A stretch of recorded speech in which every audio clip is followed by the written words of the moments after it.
You have tuned into The Ascension Show. Join T-Bone, Reverend Todd, and Northern Rebel for a kink-slanted freeform conversation podcast with topics related to healthy sexuality and the world around us. Well, Todd, you want to do the usual opener, or are you going to leave it to me today? I don't care. I can do it. Go for it, brother. All right. Well, welcome back to the show. Today we have a special guest. It's Jaeleen, and we're going to be talking about sensuality with Bondassage. So, Jaeleen, what started you down the path to create Bondassage? So I created Bondassage, it'll be 10 years ago this June. So I was doing some professional work for several years as a pro-dom and mainly as a sadist. And I was a pretty heavy sadist. I like to do bondage, sensory deprivation, and mainly just kind of fuck around with your body. Pretty heavy-handed. I like to hit. And who doesn't? I know, it's so cathartic. Like to hit and really attracted a lot of really heavy masochists. So that was my business for a few years. I live in an apartment building. It's an old building with cement walls, but it's still loud, right? You know, I would work out of my studio and I also realized that my clients would come back a few times a year, right? Because they're really big cathartic sessions, right? And tends to not be something that you come in every week for. Right. So I would do, maybe back in the day, maybe 12 or 15 sessions a month. And grew my clientele. And like I said, I'd have people come back, 3-4 times a year. I wanted to branch out into erotic massage. I hated the model that was out there, which is, you're naked or you're in your underwear and they're staring at your boobs and trying to shove fingers up inside you. And I said, fuck that. And so what I did was I took my diagnostic session. So if somebody was coming to me as a newbie for a BDSM session, I kind of had certain paces that I would put them through, just to see how their body responded to different sensations. Because as you know, somebody could come in and say, I don't like prickly, I don't like stingy. But then once you're in there and the way you do it, they might like it, right? So, I mean, there's parameters but I wanted to give them a whole kind of kinky sampler plate to try. And so what I did was I took my basic diagnostic session, kind of broke it up with some erotic massage modalities, got a bunch of music, the Bondassage music, which you can access on Spotify. It's under CEO Bondassage. The Bondassage music all has a beat, so you could do some flogging to it and spanking and caning and all that good things. And it's non-English music, so your head doesn't get wrapped around the words. So my goal with Bondassage is to get you out of your head and into your body. And I found that, for me, it wasn't enough just to take away my sight. I needed my hearing taken away, and I also needed, some kind of restraint. And that finally allowed me to get out of my head when I played around in this realm. And many of my clients and people that I play with, it seemed like that was the good combination to get them out of their head and into their body. So I developed Bondassage, and it just really took off. I started offering it in June, and I went from doing, 12 to 15 sessions a month to doing 50 to 60 sessions a month. Ooh, nice. And all I was doing was fucking Bondassage and laundry, right? So, as you guys know, the back part of the cleaning and housework of sessions. Oh yeah. And I live in Santa Cruz, which is about 90 miles south of San Francisco, and people were coming, up from LA. They were flying out from New York. Most people in San Francisco don't have cars because there's no place to park. And I had a lot of requests to come up to San Francisco, but Bondassage has a lot of tools and implements and things. We've got the wireless headphones and you have like restraint systems too, right? And restraint systems. And I work off of a massage table that I've changed into a bondage table by just putting eye bolts down the side too, to give me some extra, tie down points. Right. A lot of crap to schlep. So I talked to my friend Eve Minax, had a nice space up there. And I said, can I rent your space? I schlepped everything once and I said, fuck that, kind of fuck that is my business model. It seems I wanted to offer erotic massage, but I didn't like the model that was out there. And I said, fuck that. And I created Bondassage, and then people wanted me to take it on the road. And I said, fuck that. And then I started training practitioners in it. And then people couldn't come out to me to train. So then I took some of the practitioners and I made them trainers. And so over the years, we've got about 250, a little over 250 people that we've trained in Bondassage in the United States and Canada and Europe. We just got our first practitioner in Stockholm, Sweden, Australia, and New Zealand. And then we've got about 25 trainers. So that's how it started. I wrote a book with Eve Minax about Bondassage, just giving you some tips and tricks. The sequence that I created is copyrighted. The name is trademarked. I thought in the beginning that I was going to make a DVD for couples. I thought that this is how it was going to play out. I had no idea this was going to be the business.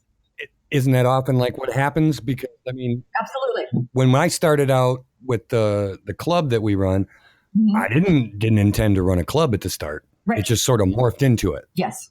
And I don't know about you, but if I had known how much work this was going to be, I don't know that I would have done it.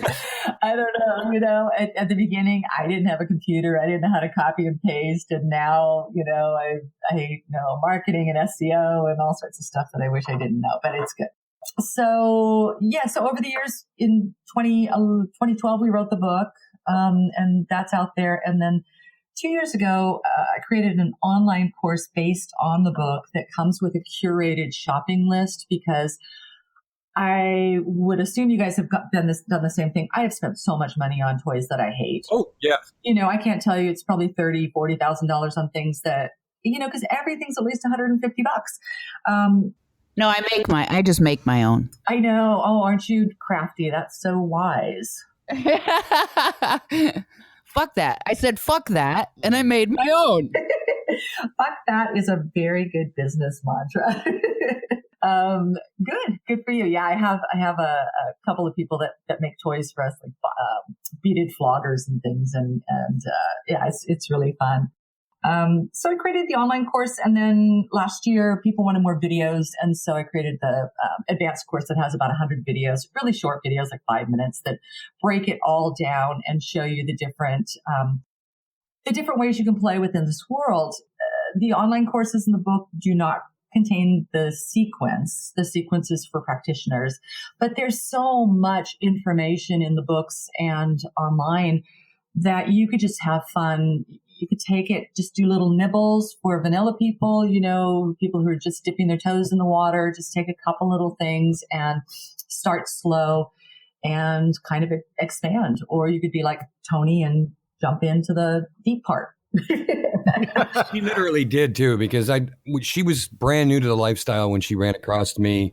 And I'm just like, all right, let's go play. We're going to throw you in barbed wire and hang you from the rafters. Oh my goodness. And that was her introduction. She literally just went way into deep. Yeah, I have no fear. Good for you. Good for you. Let me give you an analogy on that. No, I'm just kidding. Okay.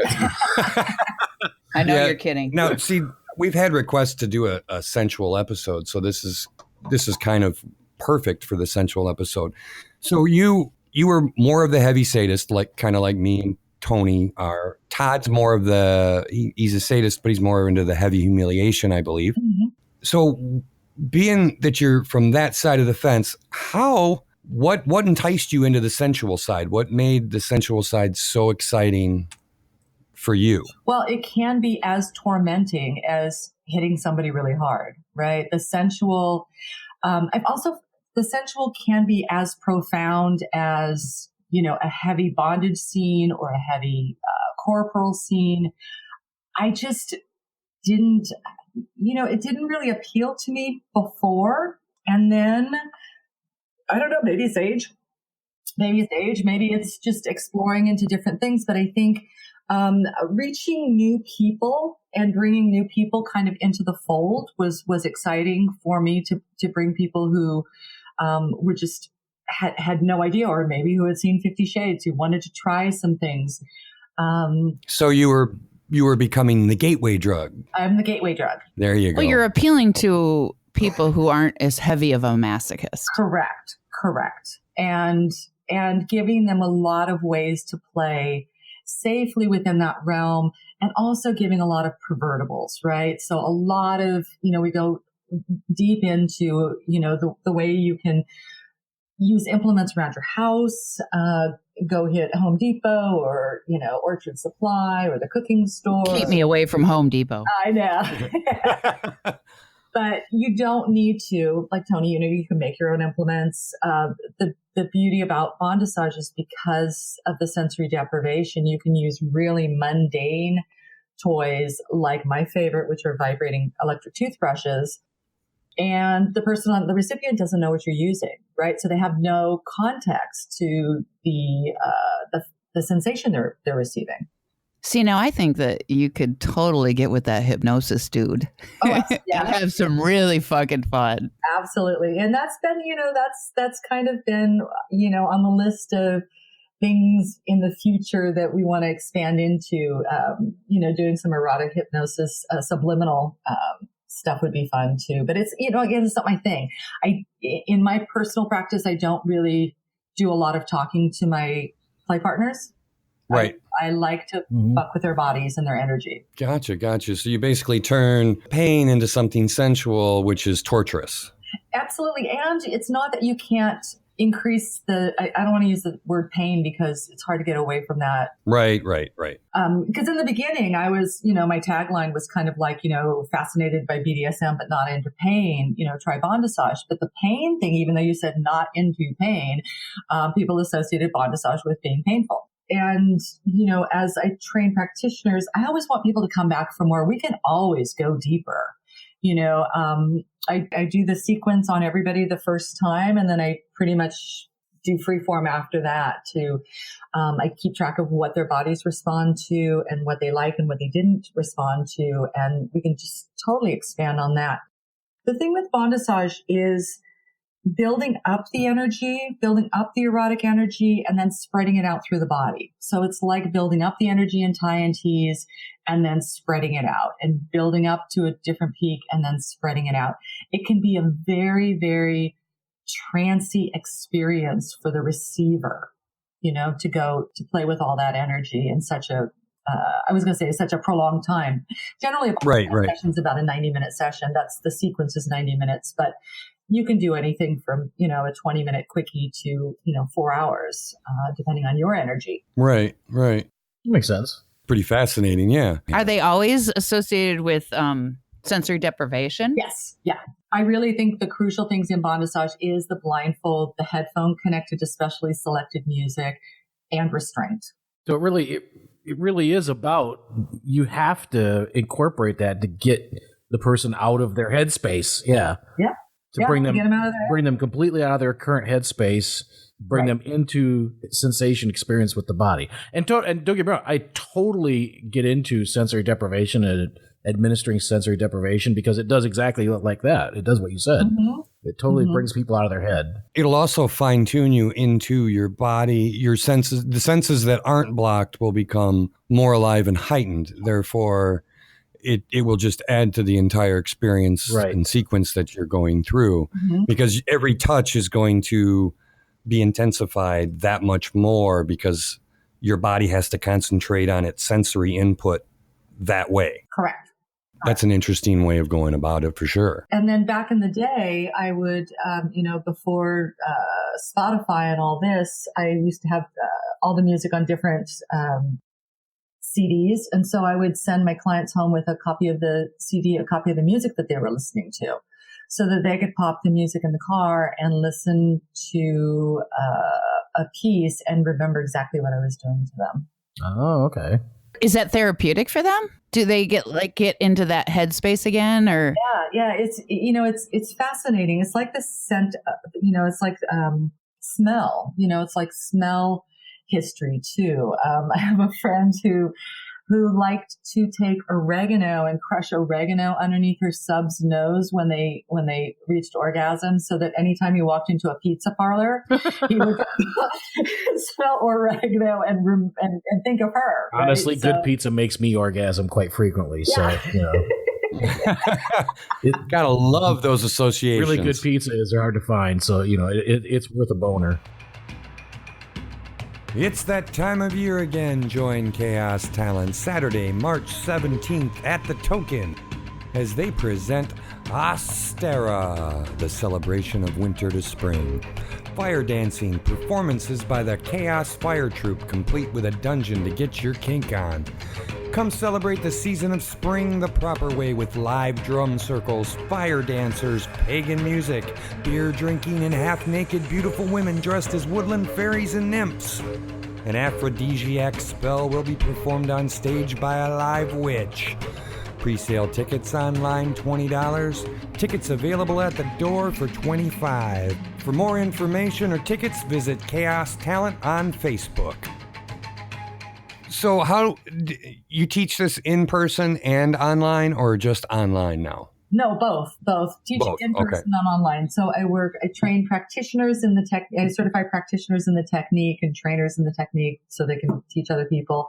I work with couples. I've really branched out in the last couple of years to work with couples one-on-one, showing them how to do kind of a modified version of Bondassage with each other. The sequence is incredibly complex for the certified practitioners, but there's certainly ways to simplify it so that it gains they can take a little baby steps and get confident, and then try something new and then get more confident in that. So I work with a lot of couples, and then the online stuff is just for people who, don't feel like me. I'm not really a joiner or go to class kind of person. I like to learn in a different way. I like to learn one-on-one. So for people that don't have access to either going to a practitioner or a trainer, this is a way for them to find out more about it and just be able to pick and choose little things to play in their own relationships, to add to their toolkit. And so that you have online, you can just go and you pay for certain levels or certain classes. Is that how it works? I have 2 online. So the Art of Bondassage is based on the book, and has a half a dozen erotic massage, genital massage videos, and anal massage videos on that. But it's mainly based on the book with some exploratory exercises, links to the music, and a curated shopping list. And that's $97. The advanced course is $395. If you buy the advanced course, you get both. And then that takes the book and breaks it all down into short little videos on, these are the tools that I use. Here's how to do this. Here's how to do that, And I brought Eve Minax in for several of those videos too, because she's such an amazing, psychological dom. She is really well known in Chicago and on the West Coast. She's the lead instructor at the Academy of S&M Arts with Cleo Dubois in San Francisco. And she's just so brilliant at the psychological aspect, which is not my thing, So that's the other thing I really love about kink, is that you can really specialize. And I really encourage people to just do what you love, and then you can expand. But you don't have to be proficient in everything to explore playing in this realm. Right. You can just go with certain aspects of it. Maybe it's just the sensory depth with a little bit of massage, soft touch. I like the idea of learning more on the genital play for, there's a lot of men that don't understand where the G-spot is or what the clitoris is. Then there's women that don't understand what the prostate is or how to locate it. So, and these are all things that you can learn through the class too, right? Right, absolutely. How do men not know where the clitoris is? This fucking boggles my mind. I'm sorry. Who's the president, Todd? Who's the president, Todd? That's all we got to say. Fucking Republicans. Now you're preaching to the choir here, I'm so thankful that I live in liberal California. I miss it so bad some days. Yeah, poor Todd. He has to live in Michigan here with us. That's a choice. He could move. Yeah, I could certainly move. I just don't have that kind of money. Oh, I know. It's ridiculous. It's ridiculous. Yeah. Yeah, the cost of living is way higher out there. But yeah, there's a lot of things people still just don't know, and they're dipping their toes in. We see it a lot at the club where they're coming in, they don't know what to expect, they're scared, and then they get there and it's like, oh, this is just regular people. Right. And you'd mentioned something earlier about distancing yourself from the pain word. And that, I think, scares a lot of newcomers coming in too, is that one word, which goes into that whole labels rant that we just did. We just released this week too. Stigma attached to words, creating negative association without actual understanding is really what it comes down to. I've switched, and I think you do this too. I switched a lot just to intensity, right? We can bump up the intensity on this. Right. And for me, tying it into erotic play to increased pleasure, and then, that increases the level of intensity that you can take too, right? Right. You get more turned on, there's more endorphins going on, and you can take more intensity. Let's just say that. Well, I mean, if you think about it, so one of my big kinks that I really enjoy is breath play. There's nothing intensely painful about breath play, or intensely even really violent about most breath play. Right. It is and clearly you're not doing breath play, or at least I don't, to the point of danger to someone's life or limb. It's really more of a headspace fuck than anything else, because 20 seconds in, someone's attempting to breathe and they can't, and that just fucks with your head so bad. Absolutely. Like a lot of things in BDSM, right? A lot of things. We incorporate an anal hook into the sequence, and that seems really extreme. But if you take a look at what we use, the anal hook is only as wide as my index finger, and it is more of a mind fuck than anything. Oh my God, I'm impaled on a meat hook kind of thing. But so much of BDSM is really that's one of my, I really enjoy mind fucks. So to me, that so much of BDSM is really about a mind fuck. Yes, there is parts of it that are about pain, but so much of that pain is wrapped around the concept of a mind fuck at the same time, even. And for me, erotic pleasure, right? Because it's not just, dropping a hammer on your toe. It's, exactly. Making you want it. Yes. It's riding that fine line. Depending on what the situation is going to determine how your brain interprets the input. When you put in sensory deprivation with it, you can go in again. You can use the most mundane tools, and they have no idea what you're doing, right? So vibrating electric toothbrushes, forks or whisks, or they just have no idea because they're not seeing the implements you're using. So I don't show anybody what I'm using on them, and I don't show them afterwards either, yeah. See, that's a mind fuck without talking. Silly things like whisks and, these kind of things you would never expect to be incorporated into play in any way. Right. So I like that it's a sensation that they can't identify because it's something they've never interpreted as being a play item. Correct. My first vibrating toothbrush was a pink, sparkly Hello Kitty toothbrush. And it made me happy, but it's not all, dungeon black and da-da-da. Yeah. Now I want one of those. There you go. So Bondassage is basically, it's not just a gateway. It's a gateway to the imagination too, because while they're blindfolded and have their headset on and they're basically tuned out of the rest of the world, and you go grab that whisk out of the kitchen, maybe you even get some food, the chocolate syrup and things of that nature. It lends itself. The course is basically building blocks to help you become a more creative lover. Correct. And I get off on this, and using where was I going with this? Oh, I was going to hot wax. So because they don't know what you're doing, I don't have to do hot wax play anymore, which is a pain in the ass to clean up. I could use an eyedropper and some hot water, or some hot oil, and get the same effect without the cleanup, without the messy cleanup.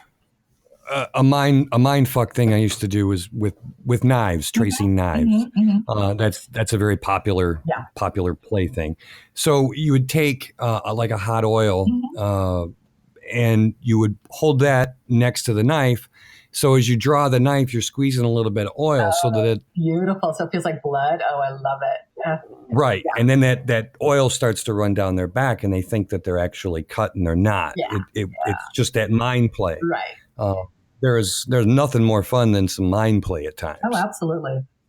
Well, just using a violet wand with metal can make them believe that they're being cut. Right. Sure.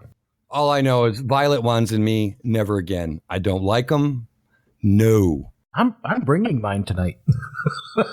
Funny story is we got that body contact probe. So you hold on to it so that you can use your hand to touch and, fondle and all that fun stuff, right?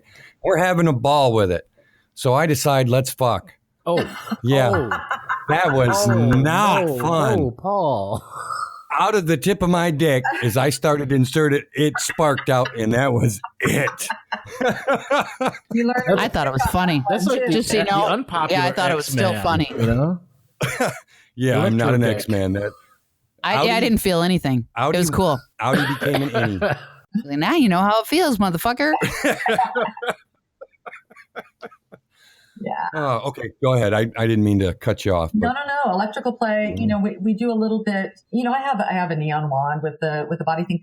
It's not that exciting to me. So I tend not to use it too much. In some more of my S&M sessions, I might use it, or my Eros Tech, or a different type of electrical things. But in Bondassage, I can create kind of the same kind of mindfuck sensation without all the tchotchkes. I can take. My I could take my magic wand and use it with my chain flogger, my beaded chain flogger. And that creates nobody could figure out what that is, because the ball chain flogger is cold without having to put it into ice or anything. It's just cold at room temperature. It feels like mercury. You can add vibration to it, and it changes it into something completely different. So I like... And I encourage people who are starting off in this to limit your palette of toys that you're playing with. It's really easy for new people to go out and buy 50 million things and do, 30 seconds of this and 30 seconds of that. Frenzy. And I really encourage people to limit your palette to a couple of sensation play items, a couple of corporal items, and explore all the different things you can do with this tool. For example, I have a wooden hairbrush that I could use it as a dry brush scrub. I could use it in circular motions on the skin to dry brush. I can use the bristles to hit with. I can turn it sideways and use the side as a thuddy percussion instrument. I can use the back to be a really heavy spanking implement. I could use the handle. I could put a condom on that and use it internally, right? So that's 5 or 6 different ways you could use just one toy, where if you don't limit your palette, you might not realize all the different things that you could do with just one toy. Yeah, it's really hard to get people to slow down enough. Yes. To actually, because everybody's all about this instant gratification and age will slow instant you down skill. Trust me. Instant skill. I got a flogger and I need to know how to use it right the fuck now. Right. And there's a lot of skill involved with using a flogger and a lot of different things. And we don't really necessarily take the time to learn all of our stuff. Correct. I really encourage people who are starting to get into flogging to keep their flails shorter because they're easier to handle. We recommend bunny floggers at Damon from Bunny Floggers here in San Jose. He makes a lot of the toys for our kits. Because I'm a really heavy-handed hitter, but I can use a bunny flogger and hit as hard as I want. I'm not going to hurt anybody. So as you know, you can tailor your implements to your hitting strength too, right? So if you are a heavy hitter like I am, if I don't want to hurt somebody or if I don't want to go into that intensity, I can use lighter style implements, right? I can use a bunny flogger. I can use a really soft elk flogger or something like that.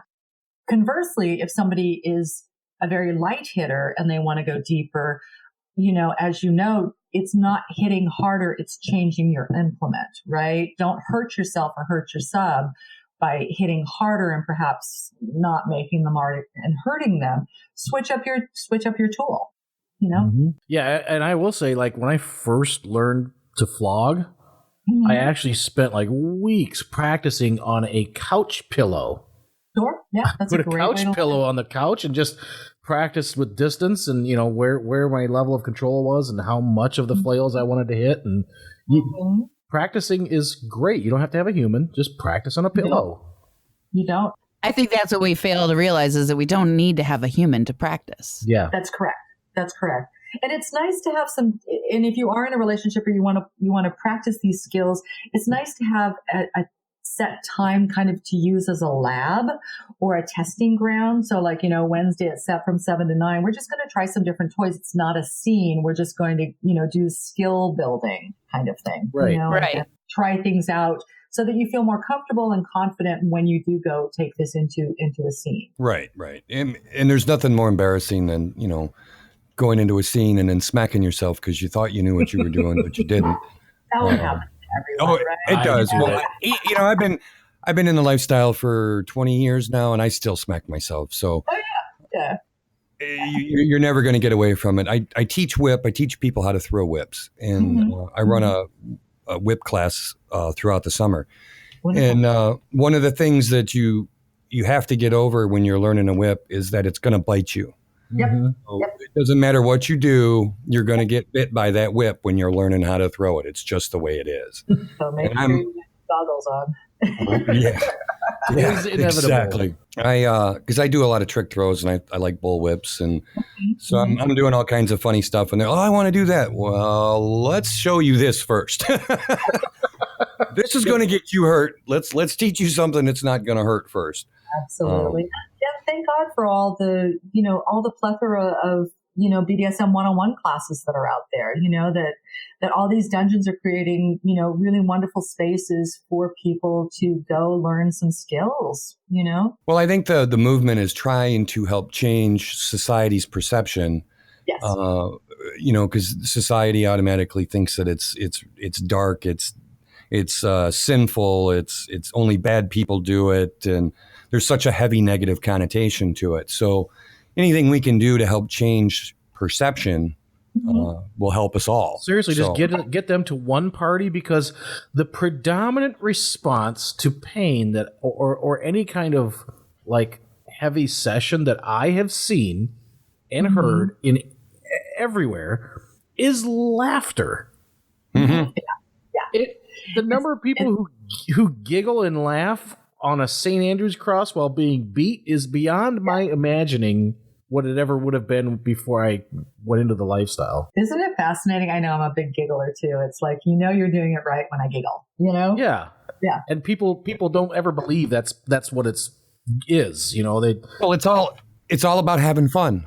Mm-hmm. It's about having fun. And it's also, there's looking at the perception of flogging, but then once you have flogging done to you, you're like, oh my God, that feels amazing. Mm-hmm. It's not the brutal, skin slashing, bloodletting thing that you've seen sometimes on the media. It feels like an amazing thuddy massage, and it's like harder, more. I love this. It feels. We're not Romans after all. And so, what do you do about consent? How do you have a contract, or do your negotiation for your sessions?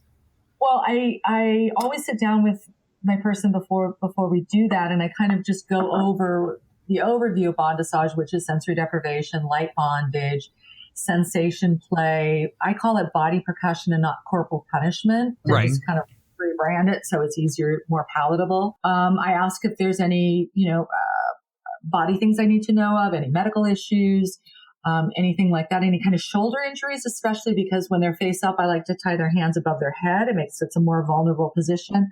But if you have rotator cuff injuries, that's a challenge. And so then I tie your hands at the side.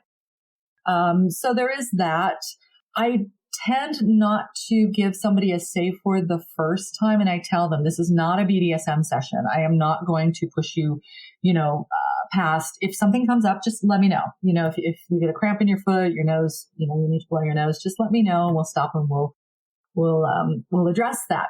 As we go deeper, as people come back for their, third or 99th, I had somebody here for 99 sessions, we go deeper and deeper, and that's when I start giving them safe words, and that's when I start pushing their edges, and that's when we start to, to go deeper. But the first time somebody comes, it's more of an exploratory. I want to see what your body responds to. And the fact that you tell me, I'm not so big on pointy things doesn't necessarily mean that I won't use that, because the way I do it, you might like it. Right. You might like the way that I'm, incorporating your genital play with maybe, a Wartenberg wheel across your forehead. That might be okay.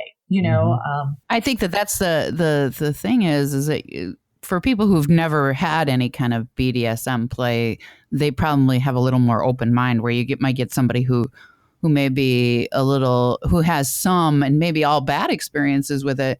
And then they're coming in and now it's like, hey, this isn't what I'm used to, Correct. And I got, in the beginning, I got a lot of shit from the S&M community because it was, fluffy or massage, or how dare you, incorporate genital stimulation into this and that kind of thing, where it's not cock and ball torture.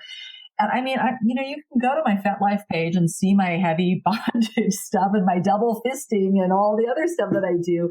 But that's not this. This is a different type of journey that you're taking. And I think it just appeals to a lot more people. And if we want to broaden this, and if we want to take the stigma away from this was not the reason that I created this. I created it for me. But if we want to create the, destigmatize it, even horrible as 50 Shades of Grey is, it enticing people into this arena. True. And also, since we're not so much old guard that we were, 30 years ago, there's not the heavy protocol. There's, you can be the glitter fairy dom. Yeah. And I think that's one of the issues is that you got high protocol people who, you're changing the rules, and it's not supposed to be like that. And now you're going to fuck with shit. And, it's like, look, we have to evolve. There's other ways to play. You don't always have to have meat and potatoes. You can go, No, you do. Always meat and potatoes. There's always going to be a certain element, I think, that of just old people. And I'm not even talking just in the kink world. I'm just talking everywhere. There's a certain element of old people who are tied to the way things used to be, constantly looking backward, never looking forward. And you just kind of have to go, you know what, you go over there, fuck off, and we'll take over from here. Yep. Right, and do your thing. That's fine. It's fine. I love that there's enough room in this realm for everybody. Right. Exactly. It's a big tent. It is. It really is. Yeah, well, and this is just the closed-mindedness of a lot of people in the world that, you run into when you start trying to do something that doesn't conform. Correct. Right, and we've experienced that kind of blowback here in our area. I mean, when I came in 20 years ago, it was more old guard style. It was, and I came from swinging too, so that made it even more complicated. Sure. And I always felt that it was wrong. It just didn't work for me, the way that system works. So over the years, I've sort of built my own way, my own path. I'm starting to reincorporate more sexual proclivities to it, but it's still hard to make that switch because of the way I was trained. It kind of shut it off. And the club's a sex-positive club, so we've made a lot of inroads into promoting that end of it, and it's helped. You can tell with all the newer people coming in how much it's helped, and how many smiling faces come walking through that door that, wow, this is real. I can have some fun. I can cut loose. I can be myself. I can do this without judgment or worry or fear. Mm-hmm. That's one of the. I can go to these places and I can have orgasms at the end, right? Right. Yeah. I know, right? It's a miracle. I mean, trying to disconnect BDSM from sex is to me like trying to disconnect blueberries from pancakes. It's just, and I don't think that's possible. Like, otherwise they're just sad pancakes. What a great analogy. Separate blueberries from pancakes. I'm still stuck on the pancakes. See, we told you, Todd and his analogies. That's so great, though. It's true, and yeah, it's true. And there's enough room in here to play for everybody. And this is just another way to kind of get into it or experience it. Right. And I think it's a good way. Coming in on the sensual side is a really good way to get your feet wet. It's a slow way to come through the door without like jumping into the deep end. You can put your foot in the water, take the next step, and if that's where you want to stay, fantastic. I am happy as hell that you found your place and you're enjoying it. Now, did you tell us how your business, I know we were talking before we started recording, before Todd came in, and you might have said it, I think you said it then, was how much your business has grown from where you started to where you are now. In that what amount of time? In the amount of time, I mean, it went from me doing professional domination, heavy sadist masochism, work, doing 12 to 15 sessions a month to doing 60 to 70 sessions a month. I stopped taking new clients a few years ago, so I just work on my regulars. But it's totally grown. We've got over 250 people who are, trained in this technique around the world, and I'm also the last couple of years, I've joined a couple of big sexuality groups, for lack of a better term, but people who are exploring their sexuality and different things. There's a woman named Jaya who does advanced erotic skills and erotic blueprints down in LA. And I've come down to her groups and taught Bondassage to those people because there's a kink element to her framework. I've worked with a lot of women with Kristen Morelli in Boulder. They want to dip their toes in the kinky water too. In my personal experience, most of my clients are men, so that was my framework. And then I branched out into doing couples. But when I went to these, the last workshop that I did, there were 30 couples and I taught them a little bit of Bondassage. All the women were on the table at first, right? It was like, get out of my way. All the women are jumping on the table. And it was just so much fun. It's like, do me.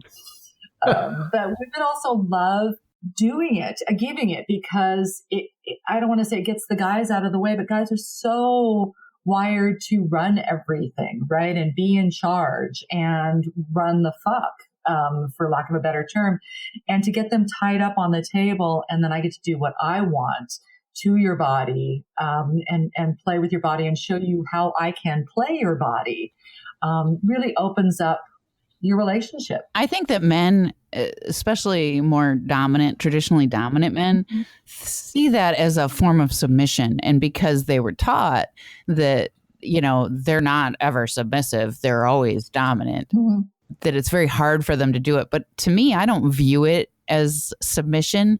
I view it as, this is my opportunity to fucking drive you fucking insane. Absolutely. Absolutely. So again, you can top from the table, right? I can be on the table as a dominant and have my sub do this to me, right? So I am receiving, but not in a submissive way. Similarly, I could be submissive and give this, or, or dominating. It just expands the container. Right. And I think that's one of the issues, is that guys just don't see it. They think you're being submissive. Well, I don't know about you, but it really takes all that for me to get out of my head and let go, because I want to be in control no matter where I am. So this was the way for me to get out of my head and be able to let go and receive, because as a dominant, as a top, it is, for me personally, still a challenge to receive. It's so easy for me to give. I get off on the energy of giving. It's a turn on for me. I love taking people on this erotic journey. It's way more of a challenge for me to be on the table and receive. But I found that, being restrained lightly, I can't do really heavy bondage. I freak out, but being restrained and the sensory deprivation helps me to get out of my head and let go. Right. Yeah. And that's what I find it difficult to let go, even though I'm a submissive, and maybe I'm truly not, doing the old topping from the bottom shit. Nah, not really. You don't top from the bottom. I think there's a spectrum, and I just like sexuality. I don't think you're either one or the other. I think we can all play along these spectrums of gender and dominance and submission scales too. And it's fun. I mean, you can certainly be whatever you are. And in this day and age, we can also be fluid with that as well. I don't think, receiving something pleasurable doesn't make you any less of a dom. It correct. Right. Or a dominant personality. You're receiving, it's like saying receiving a blowjob makes me less of a dominant personality. That's just stupid. Yes. Doesn't make any sense to me. Our realist. Right. Hey, before I forget, plug your website and your book and all that stuff again too. Sure. So you can find everything at bondassage.com, B-O-N-D as in dog, A-S-S-A-G-E. The online courses are there. You can follow us on Facebook and Twitter. Facebook, we're at Bondassage. Twitter, I'm at CEO Bondassage. Instagram, we're on Bondassage. If you want to if you have access to Spotify, you can access the music, our playlists on Spotify. That's at CEO Bondassage. I'll send you the links too, so you can put it up in the show notes. That makes it easier. I just wanted to make sure that we did get that in there. Now I lost my place. Todd was saying people are stupid. Oh yeah, that's right. Yeah, I always say people are stupid. That's just kind of me. Todd being Todd. I fucking love people. I really do. I just think they can be stupid sometimes in the way they look at things. You know, so I'm trying to help them not be. All the more reason to tie them up and blindfold them and gag them, right? Yeah. So, I find the benefit of gagging to be that I don't have to hear your mouth. Because really, I just hate people in general. And I don't want to hear them talk, especially like younger people. Yeah, I don't want to hear you talk. Yeah. If I could, I would just gag somebody and just leave them that way. Gag a lot of people. Yeah, Tony's the kind of cougar that, put a ball gag in their mouth and she'll go for hours. But you leave that ball gag out, forget it. I found that when people are in sensory deprivation, they tend not to talk. That tends to be one of the pleasant benefits of that. Yeah, that's been my experience too. I mean, I've found that I don't really have to gag, but I do like the drool and the whole. I actually like to wear a gag because I'm very oral. And so, and I have TMJ, so I'm like constantly grinding my teeth. So if I had like something to chew on, if it's not your dick, then I'll take a ball gag. Sure, or my fingers down your down your mouth, that'll work. All right. What have we missed? What have we not caught yet? I think you've kind of, you've touched on all the basics. You said something mindfold. Is that what you had said? Mindfold is a type of blindfold. They're pretty inexpensive. They're $20, or if you can get a discount if you buy a dozen. I think they go down to $7 a piece. They're wonderful. They're really big, and they have foam with the eyes cut out. So you can actually open up your eyes while the blindfold's on and you can't see anything. Oh. They're also thin enough and flexible enough so that if you're in a face cradle, it's not pushing on your occipital bone. It's not really, it's not pushing on, it's not uncomfortable. It's a comfortable way to wear a blindfold face down while you're in the face cradle. If you have any links for those, send them our way. Yeah, it's all in the course. Awesome. All of my good links, all of my stuff. Before I forget, too, one of my trainers is in Detroit. So after this, I'll send you the link to her, too, and you might, get in contact with her. Yeah, I'll get in contact with her about setting up some classes at the club then. Yeah. Yeah, I think that'd be a really big thing. A lot of people would attend and want to learn more about it. You don't have to have really any training in anything. You could do this. Anybody could be trained to do this. For the general public, you can start to play in this realm without a whole lot of skills. You can just play. Right. It could be just normal mom and dad wanting to explore in the bedroom. Sure. Oh yeah, we didn't cover that. Aftercare. Yeah. Oh, aftercare is really super important. So in Bondassage, we do something that, I come also from a massage background and a spa background. So I really luxe this up. So on my table, I've got a 4-inch Tempur-Pedic foam mattress. Nice. I've switched out my massage, my face cradle for a Tempur-Pedic cradle. I use satin. Fucking love Tempur-Pedic. Oh, it's so great. I use satin sheets. I use a certain type of scent. So that trains them. So when they smell that, they remember this. The music is there. I spray something in the room. You've got the music going on. At the end, they're face up. They've had a wonderful orgasm. I put hot, wet towels on their genital and maybe on their feet. I take them and wrap them up in a cocoon and I let them just drift. And I just maybe put my hands just on their shoulder. I don't rub them or do anything. I just stay with them and let them drop down. and let them incorporate all this. It's like savasana, at the end of yoga, it's the corpse pose. It lets them incorporate everything and take 10 or 15 minutes to really drop down and experience everything. Right. But right. what do you do? And how do you prepare them for the potential drop days later? Because my drop, actually, I agree with you that the aftercare right after is really essential. Mm-hmm. And to me, I think that the better that is for them, the less likely that their drop will affect them that could happen days later. Mm-hmm. But so how do you help them through that? Well, I do I do plan at least a half an hour for them to cocoon up, drop down, gently come back into their bodies. I do some head massage. I give them some yummy chocolates. We just sit and cuddle for a while. I take them into the shower. I get them really grounded and back into the body. And then I check in with them. I tend to check in with, especially new people the next day, to see how they're doing, see if anything came up for them. Yeah. One other thing I forgot to ask is, how do you prevent what do you do for protection for STIs? Because obviously you're playing with somebody in a sexual way. So how do you teach people against STIs?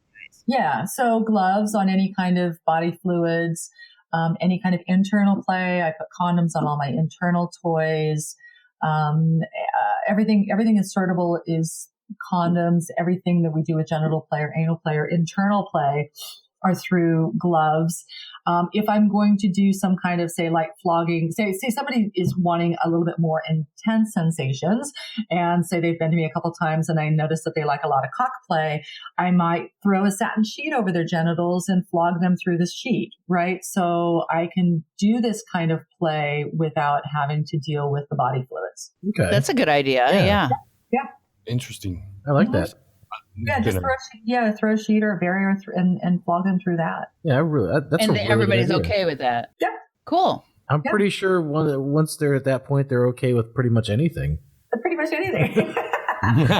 And that's the top's responsibility to keep to the agreements, right? If you've agreed that you're not going to do XYZ, then you don't do XYZ as much as they're begging for it, right? Right. You save that for the next scene. Yep. Yeah, I think that we fail to see that a lot. We see a lot of people in the moment trying to renegotiate, which is bad. Yes, it is bad. You don't build trust. You can't trust someone if you've agreed to not do something and then they change, you change the rules in the middle of it. Right. And all of this is really a trust building experience. The receiver is really opening up and letting go and trusting that you are going to take them on this journey and you're not going to hurt them, or you're not going to violate their boundaries, or you're not going to damage them in any way. Yeah, it is. And especially with somebody you don't know. Correct. And for some people, they're looking for the connection. Yes. You know what I mean? So it must be difficult to try to connect with every individual that you play with. I don't. This has been fascinating for me because I really connect really well. This is one of the things, because I tend to be in my head so much, and offering Bondassage and giving Bondassage has been so healing for me. I don't want to use a woo-woo word, but it's been so good for me to get out of my head because I can't think about this, right? I go into this almost a meditative space where I'm not really thinking about what I'm doing. I do have parameters. I've got, a sequence that I can follow, but it's more important to me to follow the energy and see what they're responding to. That's really what we're doing. It's more of a jazz improv or an improvisatory dance that, oh, you like this? We're going to hang out down here for a while. Oh, you're not digging this so much. Let me go move to something else. Right. Yeah, it's really, and how we didn't ask that is, how has this, developing this and training this, and how has that affected you personally? Maybe your beliefs, your goals, your life, whatever. Relationships. A couple of things. I create deeper connections more quickly. My intuition has just gone off the charts. I've always been really intuitive, but this has really bolstered my intuition, my creativity. The one thing that I just had a trainer masterclass a couple weekends ago up in San Francisco, and I am not a group person. I am not a joiner. I am very much a solitary person. I'm not a community person per se, but creating Bondassage and having these practitioners and having this business going, I really learned the importance of how important community is to everybody else. And so how can I foster that? You know, not only do we have a private Facebook group for the practitioners, but I do continuing education. We're doing a retreat in Chicago in the summertime. I do newsletters. I keep in touch with everybody. It's not really my default, but I've really gained that skill set, and I've come to appreciate how important community is for other people. This can be really isolating play, and doing this professionally can be very isolating work. It's not something that you can really talk about at the playground or something. You know, it's not really. It's gotten better, but it's not really something that you discuss openly with people that you don't know. Some people do, but you know, you have to use some discretion. It's still taboo, you know.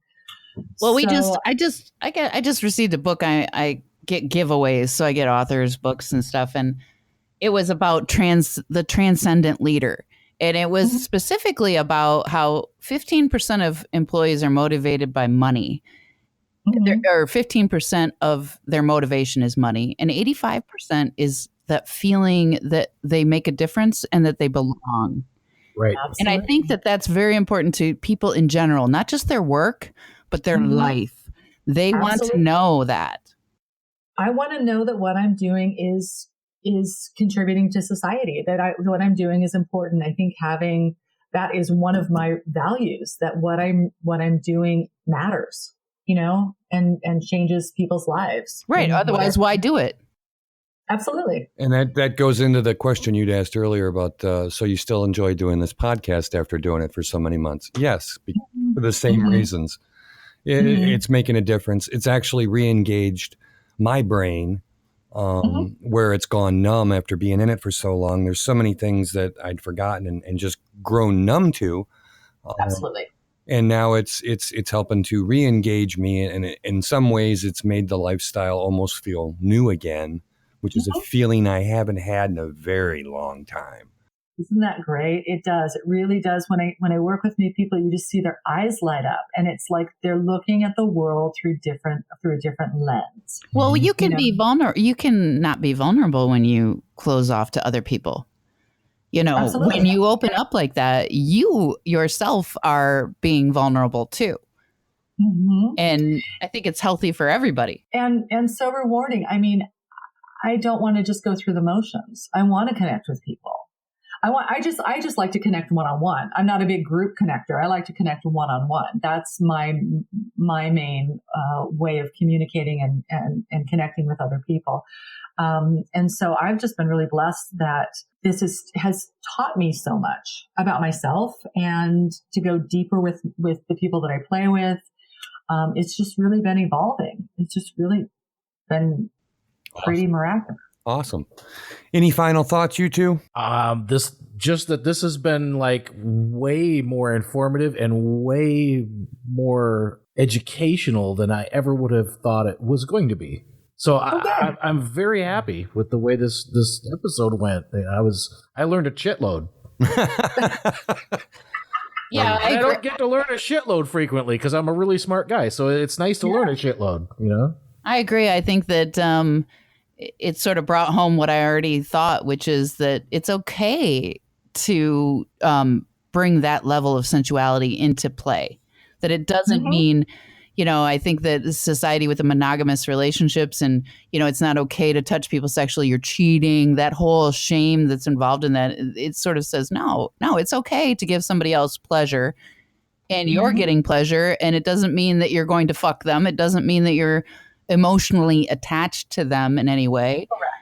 Or cheating. Or cheating or anything. It's not shameful. They're not shameful for seeking touch, seeking that pleasure. So why not just celebrate it? And I appreciate the fact that you're spreading that word and doing that work. Thank you. It's God's work. We're doing God's work here, right? I'm good friends with him, so I can tell you that yes, he would definitely approve. Exactly, we are. We're spreading that. We're trying to get away from that whole sin thing. I know. You're doing Todd's work. We're doing the goddess work. We're doing good work. I think we're doing good work. I mean, spreading pleasure and expanding people's lives and their worldview. And their knowledge and their, hey, this is okay. You're not bad. I really like that you're expanding the concept of what kink is and what BDSM is. Yeah. And going out of that sort of thinking out of the box, entrenched mentality that BDSM is this and only this. Right. There's no really sexual. Like that it's expanding. It can be sexual. Absolutely. I love playing in that realm. I really love playing in that realm. And I know with my really heavy leather bottom masochists, they can take more when I'm erotically stimulating them, right? If they're turned on, they can go deeper, yep. right? Mm-hmm. Yep. Definitely. So, all right. Well, we'll close it on that one.